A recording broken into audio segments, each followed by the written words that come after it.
en nuestro podcast orientado a la alta capacidad.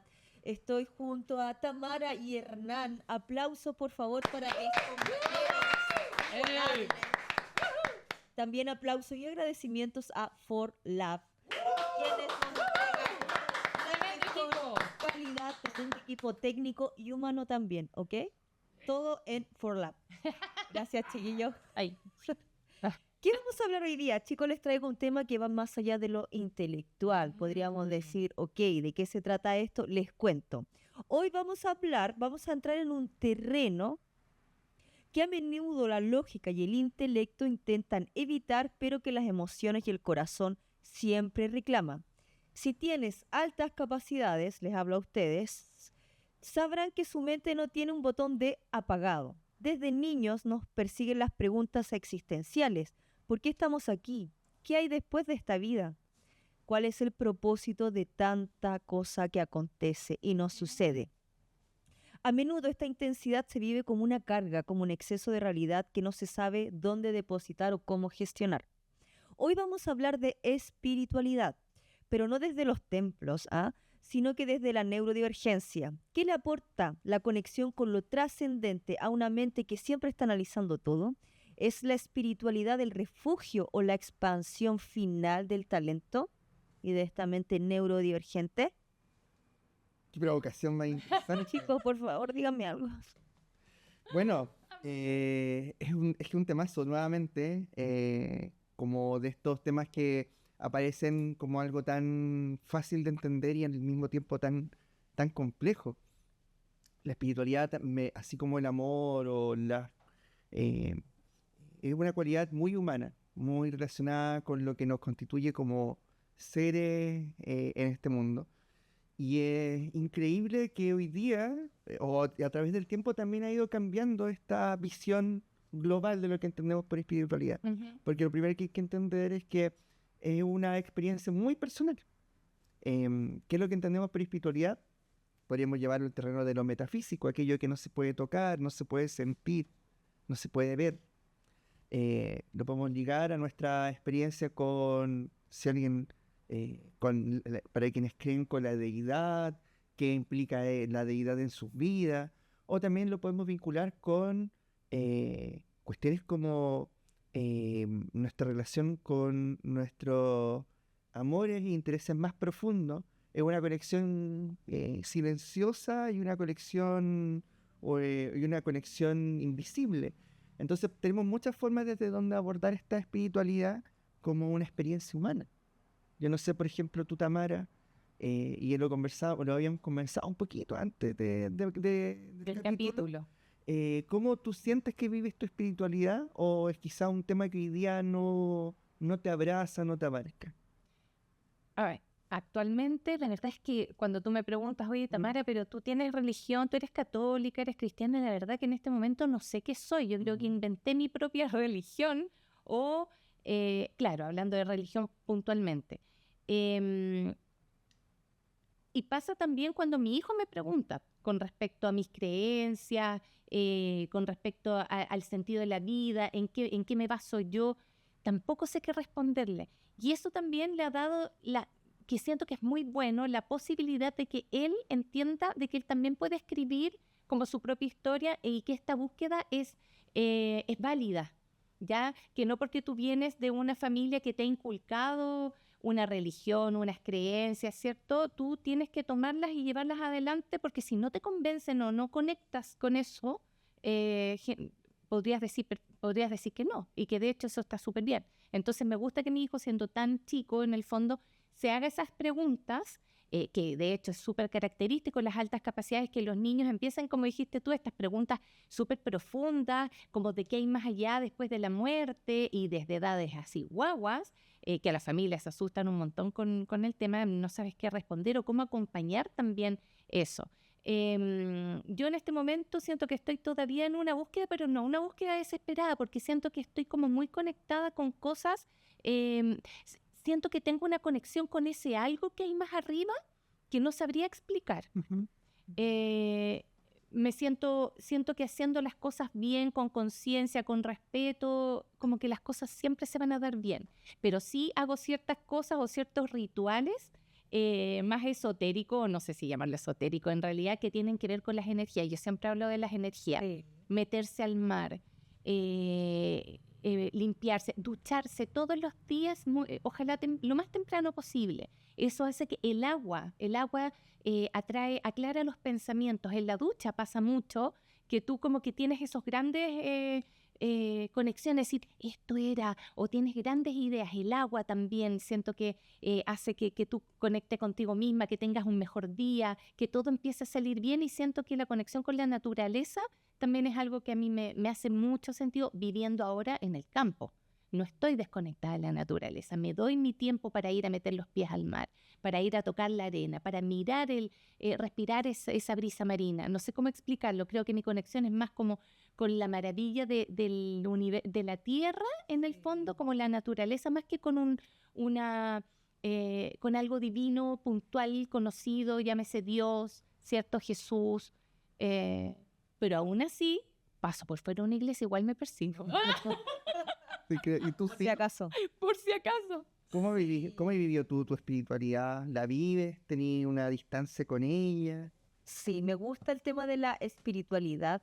Creo que es un gran refugio, ¿no es cierto? A veces la lógica, la realidad se nos queda corto, y la espiritualidad yo creo que viene a darnos como una amplitud, nos agranda un poco el marco referencial para analizar quiénes somos, lo complejo de la sociedad, por qué algunas personas, países, continentes están en tanto sufrimiento, qué pasa con la injusticia, ¿no? La espiritualidad para mí viene a darte otro matiz al análisis, y quizá ahí las personas con altas capacidades también necesitan recurrir a algo espiritual para enriquecer la comprensión de estos fenómenos, porque la injusticia, la pobreza, porque hay tantas personas en el mundo que tienen tanto y otras que de verdad no tienen nada, y lo difícil que es salir como de estas castas.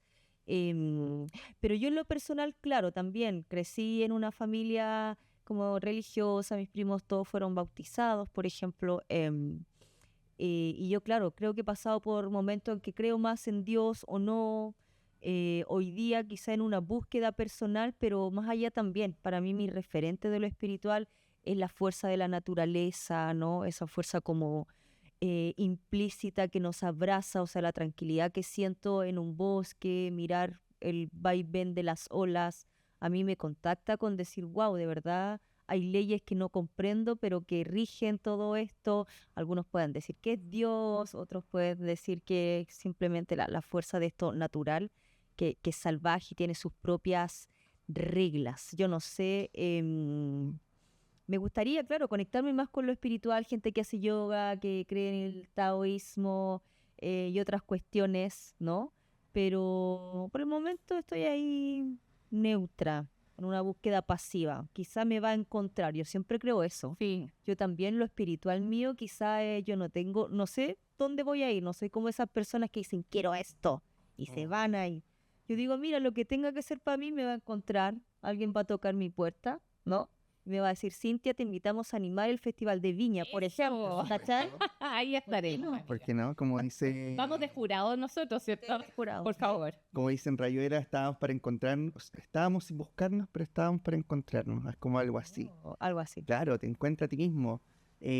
Claro, es que yo había propuesto que conversáramos sobre esto porque me parece tan importante, quizá nosotros como adultos en una etapa, y sobre todo en momentos vitales complejos, pero lo venía pensando un poco desde antes también, porque me he encontrado también muchas veces con mis propios estudiantes que han manifestado crisis de existenciales.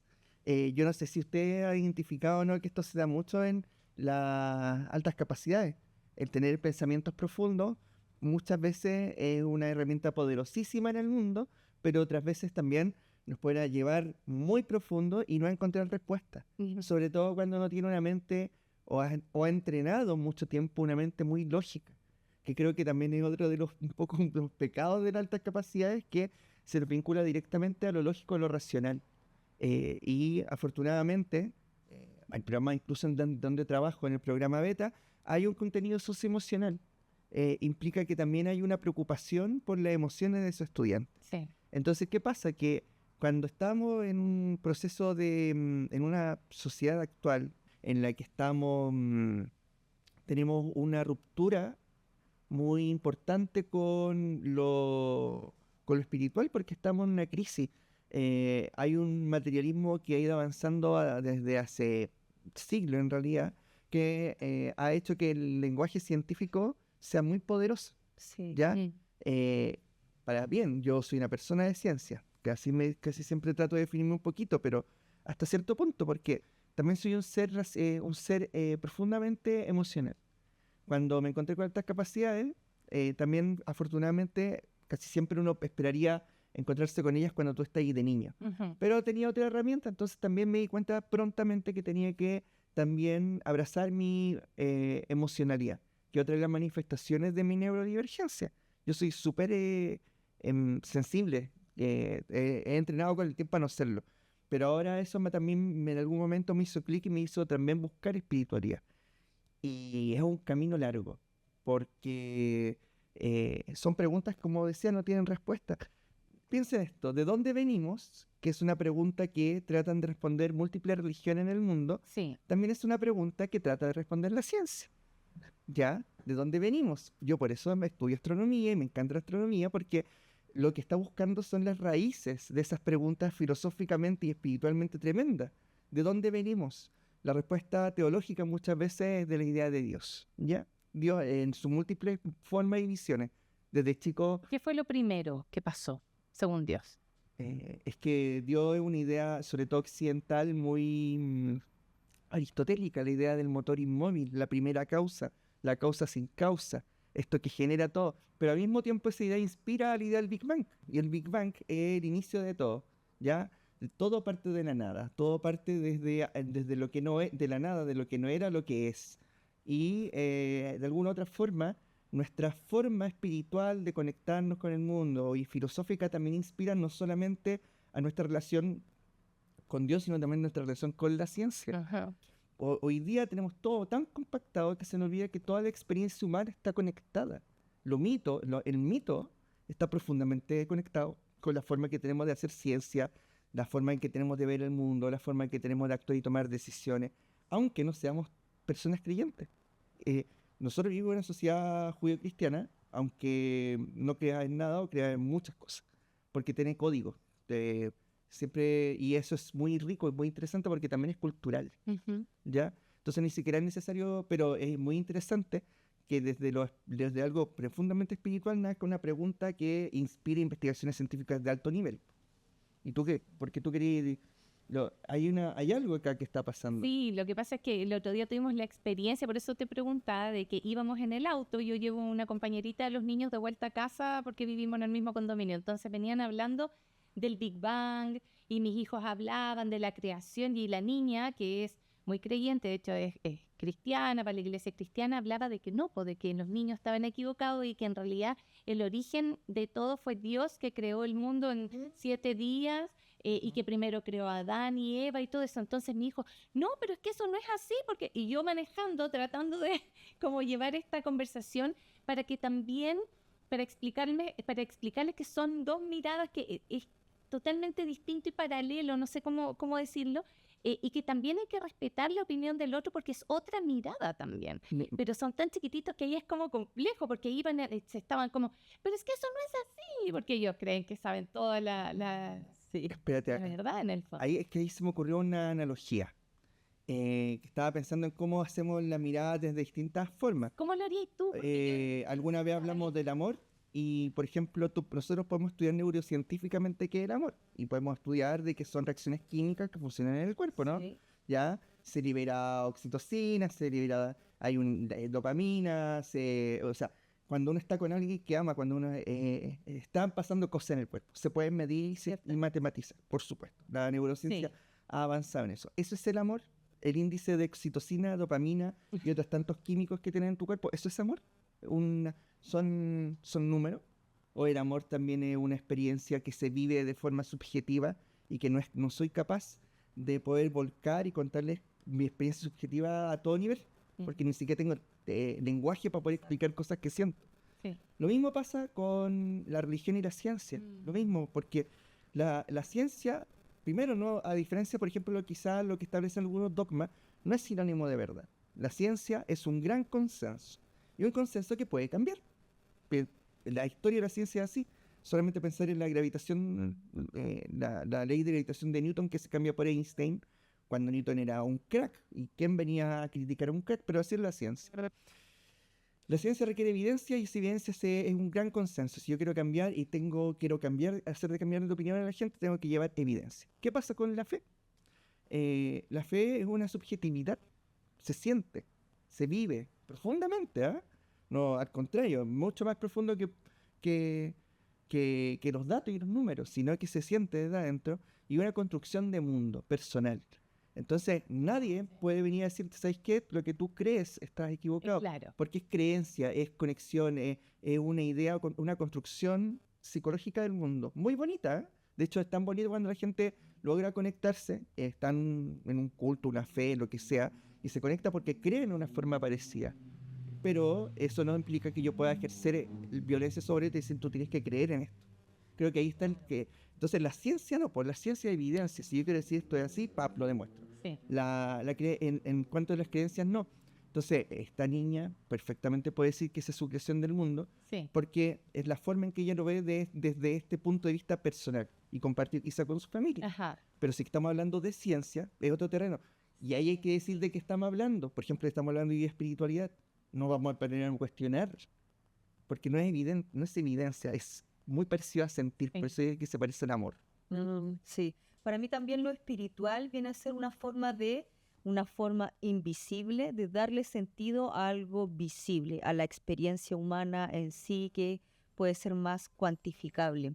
Lo veo en los niños, por ejemplo, muchos niños, y que también son criterios de detección, que los papás nos dicen, mi niño lamentablemente o por su conocimiento y sus intereses es el terror en la clase de religión. Ay, claro. Porque dice, esto no es así, no hay evidencia, no es lógico. Lo mismo que ya de chicos no creen tanto en el viejito pascuero. No es lógico que alguien venga por la chimenea. Las casas en Chile que tienen chimenea, no entra una persona por ahí, como No cabe y con panza menos. le hace mucho menos sentido. Sí. Lo mismo con las religiones, pero sin duda para mí lo espiritual también viene a ser una salida frente a lo trágico, lo triste que es el mundo hoy día.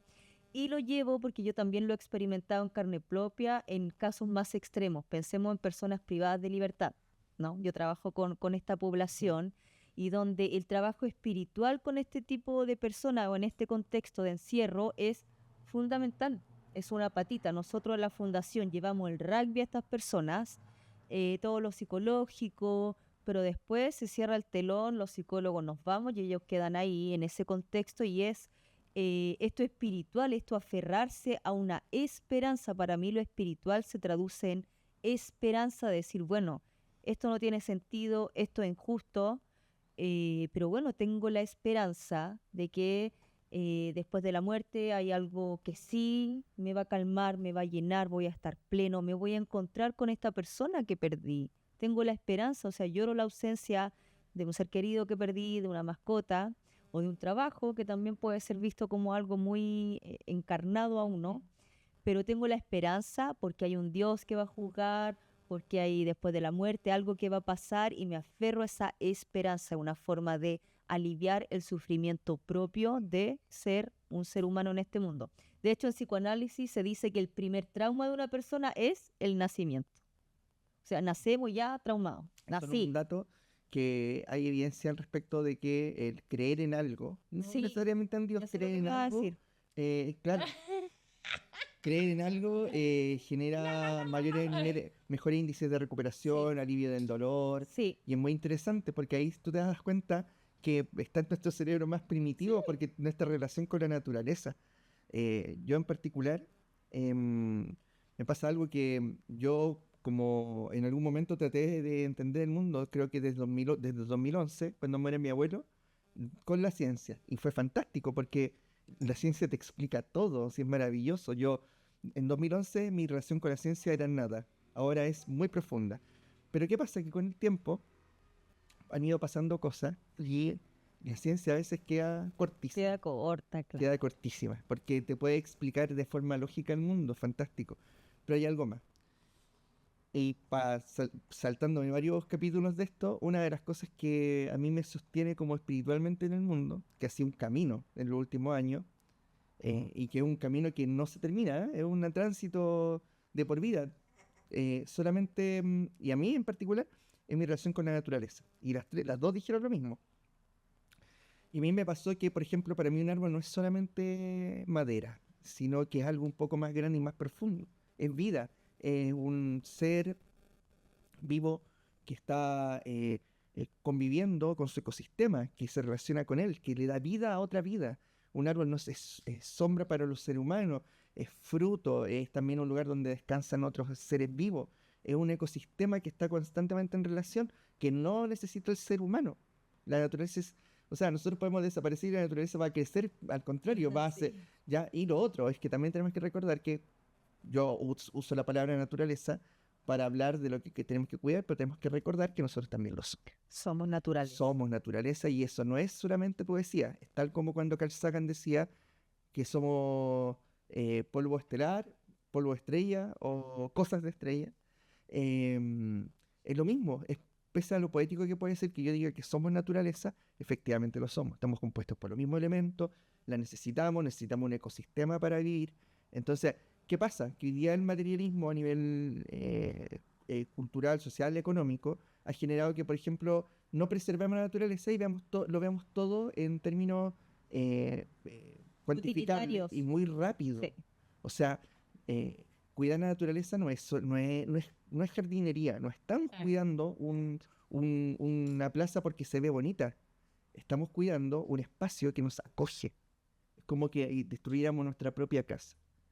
¿Ya? Entonces, ¿qué pasa cuando tenemos esa distancia? Porque hay mucha gente actualmente hoy día con mucho poder. Por ejemplo, hay estas corrientes anticientíficas que están ocurriendo desde Estados Unidos para acá, tienen que ver profundamente con esa conexión primero, de que puedo yo estar equivocado, ojo, porque la ciencia te pide eso, pero esa misma, ¿cómo se llama?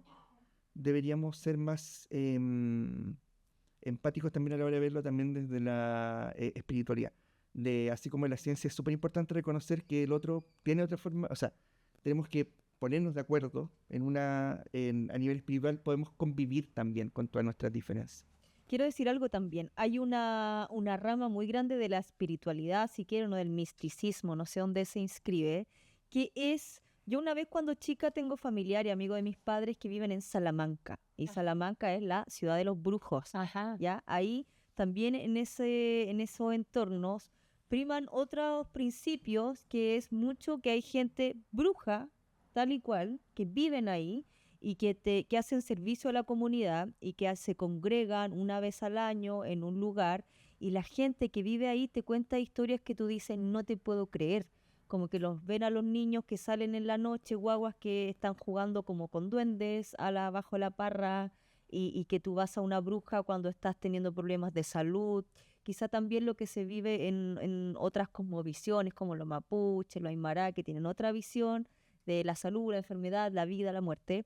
Y como también yo creo que el chileno promedio, todo lo que pasa para San Juan, todos esos mitos que uno hace, Sí, del las vino, papas. las papas, Debajo de la o almohada. cuando tú vas a ir a una cuestión, digamos, de que hay gente que quizá no quiere verte o que te puede tener mala, cómo te dicen de ir con una prenda al revés para protegerte de las malas vibras, Sí. o una pulsera roja. O el mal de ojo para las El guaguas. mal de ojo para las guaguas, que sí existe, hay personas que sacan el mal de ojo. Pero yo tenía una tía que yo tengo recuerdo de ella, paisana, que en paz descansa la tía, y yo la veía haciendo hacerle con la ruda a las guaguas, a todas las guaguas. Y eso se hacía como una herencia de la comunidad de ¿Árabe? Palestina, árabe, algo No, así, yo ¿no? creo que esto, o sea, sí, existe en tradiciones de países, pero esto particularmente yo no tengo recuerdo que ella lo hiciera en árabe o en algo especial. Ah, te Pero preguntaba ¿sabes qué? eso. Qué interesante, Mm. pero qué bueno lo que me dices, porque me da para poder preguntar cómo lo hacía, porque para mí ella hablaba de otra manera, pero yo creo que como ella era católica también,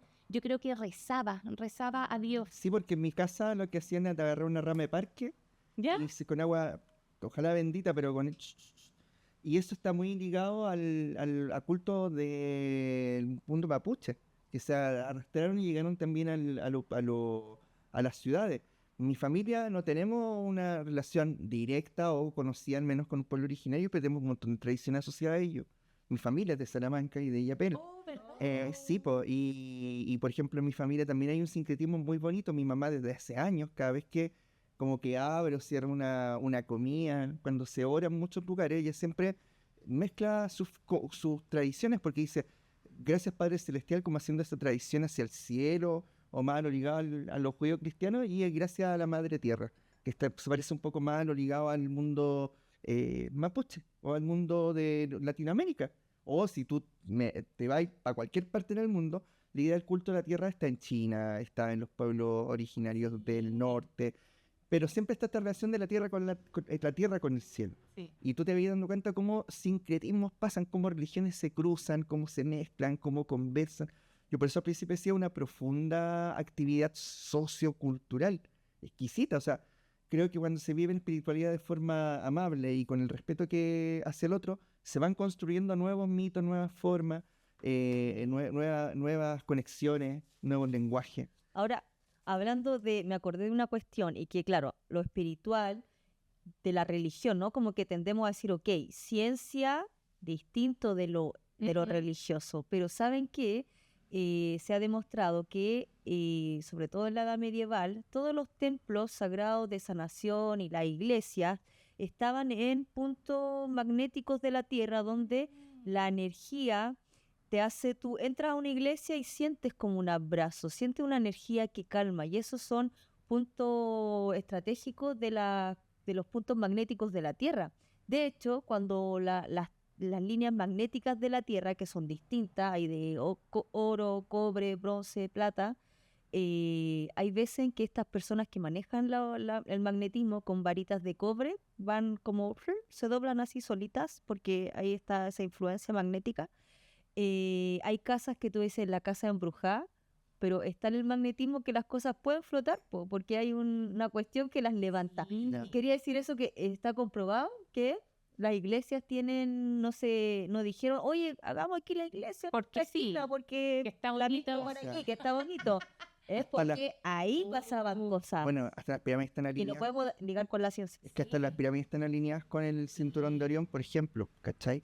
Pero aparte es que eso sí es súper interesante, que al final muchas veces el lenguaje espiritual o que después termina convirtiéndose en otra cosa. Por ejemplo, la ciencia, cuando sabemos que un fenómeno es porque pasa. Antes un volcán en erupción era un castigo de los dioses. Hoy ya sabemos que es la naturaleza expresándose. Sí. Pero, ojo, el fenómeno no ha cambiado.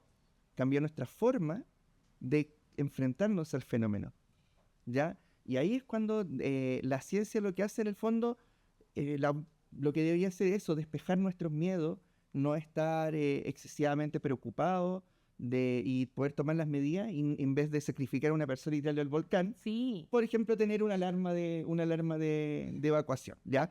Pero por otra parte, la pérdida también del entender el fenómeno y abrazar el misterio, porque el misterio es muy lindo. O sea, tú que eres cuentacuentos, uno juega con eso cuando está con los estudiantes en clases también, e ir develando el misterio es súper importante. ¿Y qué pasa? Para mí, por bueno existir, ver la naturaleza como misteriosa, ir estudiando, pero con respeto, es tan importante. No nos hemos puesto a pensar siquiera cómo estamos haciendo ciencia. Por eso la ciencia también tiene que ir acompañada de esta visión más grande. Y la espiritualidad se vive de muchas formas. Incluso yo creo que hasta gente que la niega en sí mismo, porque se cruza incluso con la religión, perdón, bueno, claro, con la religión, con la política, con tu forma de ver al otro, qué sé yo. Oye, yo quería compartirles dos cosas.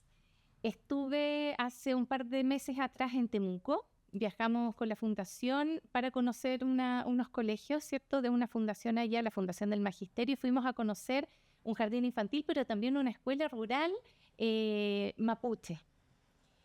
Y hermoso, nos recibieron increíble, preciosa la escuela. Y empezamos a conversar, había un canelo, un árbol bien flaquito en la mitad del patio, llovía, qué sé yo. Y nos empezaron a contar cuando las niñas tienen el llamado y sienten ese llamado de la naturaleza, esa espiritual, en el fondo, para ser machis. Sí. Se sabe ya porque vienen de una abuela, una mamá machi, qué sé yo, entonces se entiende que esta niña va a recibir el llamado en algún momento. Y es súper respetuoso por parte de la comunidad educativa, que me parece lo mínimo en el fondo, de entender cuando esto es, de respetarlo, de acompañar a esta niña con esta manifestación que está sintiendo, y ahí la niña es desescolariza. Entonces le preguntábamos cómo se hacía con el Ministerio de Educación. No, esto está todo, porque esto viene, obviamente tiene un origen mapuche y se respetan las tradiciones y todo lo que viene ancestral. En el fondo se entiende, se acompaña muy bien y se hace todo un ritual para despedir a esta niña. Y nos contaba que justamente, creo que la fecha de San Juan, ¿cierto? Se prende como un fuego y que aunque llueva, ese fuego no se apaga. Wow. Hay una cosa muy mágica, y mientras me lo contaba el director del colegio, nos contaba el árbol y después nos hablaron en Mapudungun y toda la cosa, yo sentí una cosa aquí tremenda que me emocioné tanto que dije, ya, pues Tamara, cortarla, porque era muy potente lo que él estaba contando, el respeto primero con la niñez, con las tradiciones, con la cultura mapuche, con el acompañamiento que hacen con esta niña, y las facilidades que tienen y todo este rito, este respeto del colegio completo, porque se entiende y se abraza a eso. Y lo encontré precioso. Y lo último que les quería contar, porque nos queda poquito tiempo, es que el otro día mi hija me hizo una pregunta, a ver si es que les quiero hacer yo un pre-quiz a ustedes. Me dice, mamá, frente a unas amiguitas, ¿cuál es la diferencia entre diablo y demonio? Y yo, por supuesto, porque estamos hablando de Dios, pero no nos estamos acordando del amigo ahí de las poleras de rock, ¿cierto? Que a todo esto yo tengo mi casa llena de calavera y cantar sobre el diablo y la muerte. Parte de... No hay problema en mi casa, mis niños están, pero no hay problema con esa música. Y la verdad es que yo no tenía idea. No sé si ustedes saben la diferencia, porque lo traje aquí anotado. Ay, yo asocio que el diablo sería como este supervillano del judaísmo y del judeocristianismo, básicamente. ¿Ya? Está este Lucifer, que está como nombrado incluso en torno al lucero del alba o del atardecer, que es Venus. De hecho, de ahí parte el nombre de Lucifer y todo. Pero demonio me parece que es como el genérico. El diablo sería uno de los demonios que podríamos entender. Y ahí está, puede ser un yokai de los japonés, puede ser un demonio de la cultura azteca, olmeca, maya. Creo que, pero diablo es como el que asociamos generalmente, a mí, yo eso respondería, Sí. asociaría a la idea de mal occidental casi. Sí, puede ser, sin tú. Yo creo que el diablo es el jefe de los demonios. O al Dios, el jefe de los ángeles. Voilà. El diablo es el jefe de los demonios. ¿Y tú crees que el diablo es magnífico?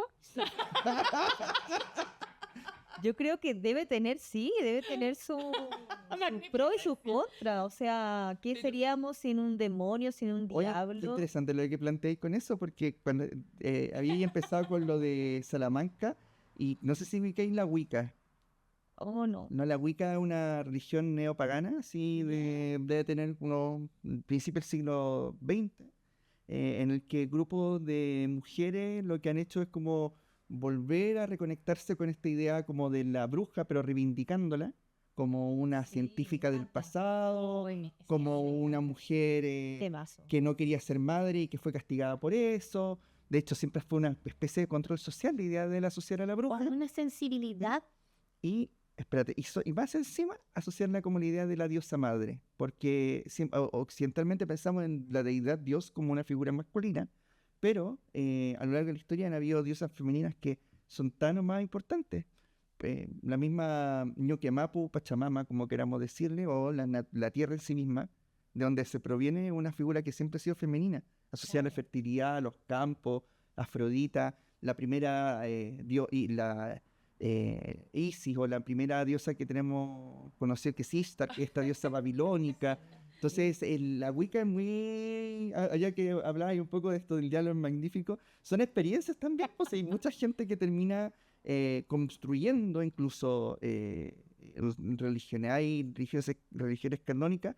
Yo creo que las personas que no ejecutan o no llevan a cabo una religión también se están perdiendo experiencia, porque la religión también tiene estos ritos y uno aprende a hacer ritos, a levantarse por la mañana a cierta hora, a tener esta relación con los hijos, o sea, no sé, a tener un tiempo para ti, a cuando va a hacer una comida, que se abra con unas Sí, palabras, con una sí. conversación. Antes de comer. El rito es súper importante en la vida, está súper asociado a la espiritualidad y tiene que ver con cosas tan triviales como cosas gigantes, como ritos que hacemos los humanos, Sí. que puede ser desde ir junto a una actividad religiosa o ir todos juntos a un estadio y cantar el himno nacional. Sí, Eso celebrar da- tu cumpleaños. Ujú. Pero tengo que responder, pues no puedo quedar con mi quiz a medias. Nos fuimos por las ramas.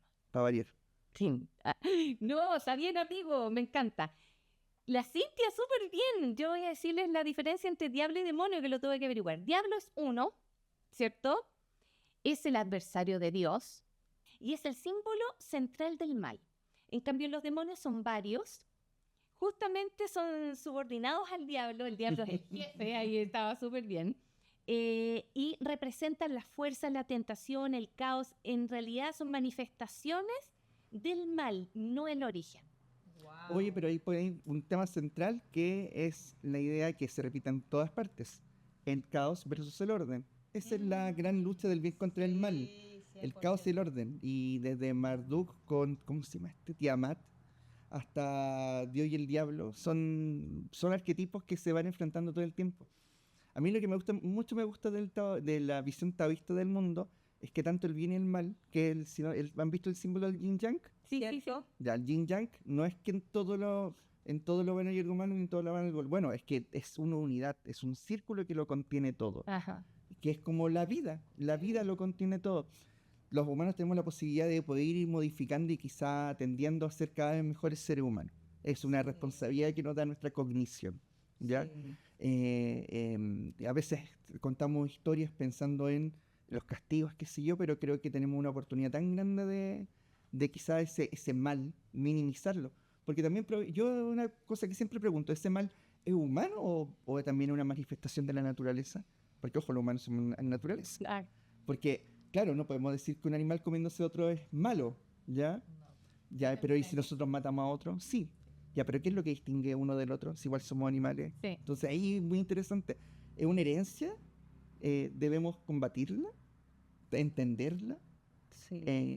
Por ejemplo, siempre hablamos del otro como el malo y todos tenemos, o todos somos parte también de ninguno es perfecto. ¿Y será que la especie humana realmente va a acabar con el mundo?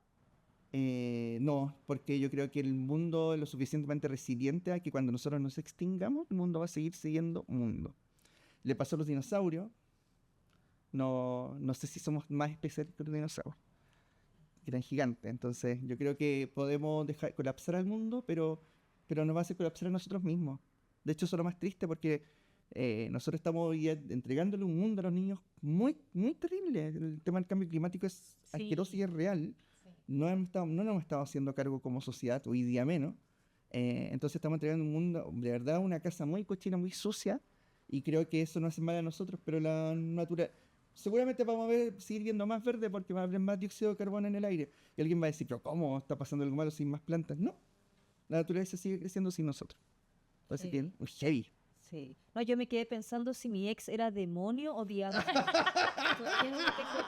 Tengo que darle más ¿Se creía el vuelta. jefe? Se creía. Entonces era el diablo. Vamos a hacer un quiz cortito porque ya el Ya. tiempo nos está apremiando. Ahí Forlam nos dice que corten, vamos. Dice, mito o realidad. La espiritualidad en las AC es un mecanismo de defensa para evadir la realidad lógica y a veces rutinaria y aburrida. Oye, es que interesante, yo diría que No lo había depende, po. pensado. Yo diría que depende, quizá para alguien lo es, pero por lo general siento que es más que una vía escape, una forma de tratar de explicarse al mundo. Yo siento que hay personas que están tan sumidas en este pensamiento que no para, que no para, que no para, o de repente hay tanta intensidad y tanto dolor muy profundo, ¿cierto? Que a veces sí se necesita aferrarse a algo para encontrar respuestas y para poder sostenerse.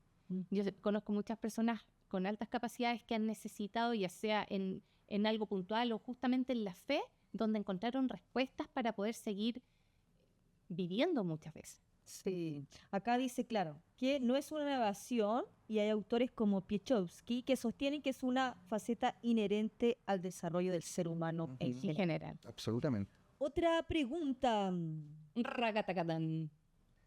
Mito o realidad, el sentimiento de soledad cósmica es una experiencia espiritual común en perfiles de alta capacidad. Mito o realidad. Soledad cósmica. ¿Qué es la soledad cósmica? Aquí hay un concepto que se llama solipsismo, que ¿Ya? es una idea filosófica radical que señala que tú eres la única persona que está con vida, tú eres como un cerebro flotando y que No, toda tu realidad es una simulación. es lo que mi hijo dice que siente que pasa. Ya, y esas voladas súper interesantes filosóficas como el solipsismo son muy hace. Me encantó, lo voy a Ya, y la soledad cósmica, a mí me pasó cuando empecé a estudiar astronomía que cuando toqué en la orilla, porque todavía seguimos en la orilla, me sentí tan chico.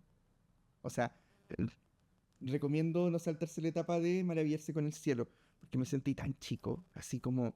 Pero da pánico igual. Sí, da pánico. Sí, Me sí. conecto con el pánico. Sí, pero ahora como la astronomía se volvió mi punto de exploración, ay, emocionante.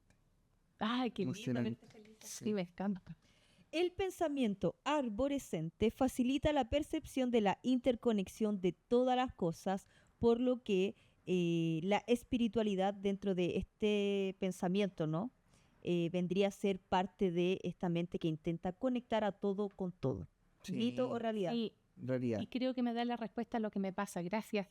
No tuve que ir a la consulta, gracias. Ya lo voy a anotar.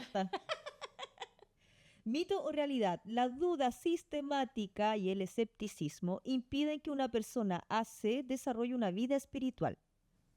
Sí, yo creo que sí, porque no te permite conectar, como preguntarte más allá. No sé, qué difícil. Hay un concepto que se llama cientificismo, básicamente la idea de que la ciencia es la verdad. Yo le dije hace un rato que para mí, mi forma de enseñar la ciencia es que no es verdad, es un gran consenso. Entonces, ¿qué pasa? Que uno se casa tanto con la idea cientificista, no científica, cientificista, diciendo que un criterio de verdad que deja de sorprenderse o de encontrar cosas extrañas. Porque uno busca, por lo general, sentarse muy, muy bien en el mundo.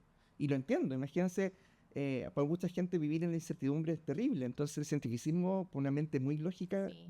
pero ese cientificismo le impide poder abrirse a otra experiencia.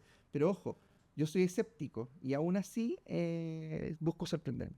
Soy escéptico porque es mi posición inicial, lo que no implica que voy a escuchar y tratar de entender. ¿Sí? Y última pregunta, Antes que no echen. antes que no echen y no cierren el boliche, ¿al que madruga Dios lo ayuda? Sí. Absolutamente. Sí. Porque el otro día leía que en las mañanas es cuando estamos como más conectados. Entonces, mientras más temprano hagan las cosas, a pesar de que hay personas que hacen cosas más de noche, es como el mejor horario. Y yo creo que Dios se acuerda más de nosotros en la mañana. Me gusta acostarme tarde. Bueno, no sé si me gusta, pero me acuesto tarde. Me gusta quedarme en la cama antes de salir, pero efectivamente soy muy bueno en la mañana. Como en la mañana. Sí. Yo las cosas las tengo que hacer en la mañana. En la tarde ya no, ya voy para abajo. Estoy medio quemado. Yo en la Aunque tarde. no por mucho madrugar, se amanece más temprano. Y Y dicho eso, cerramos este capítulo de la espiritualidad. Gracias por su apoyo, su cariño. son lo máximo. Y a ustedes, manada, un abrazo. Cuídense, que estén muy bien y nos vemos en un próximo capítulo. Gracias.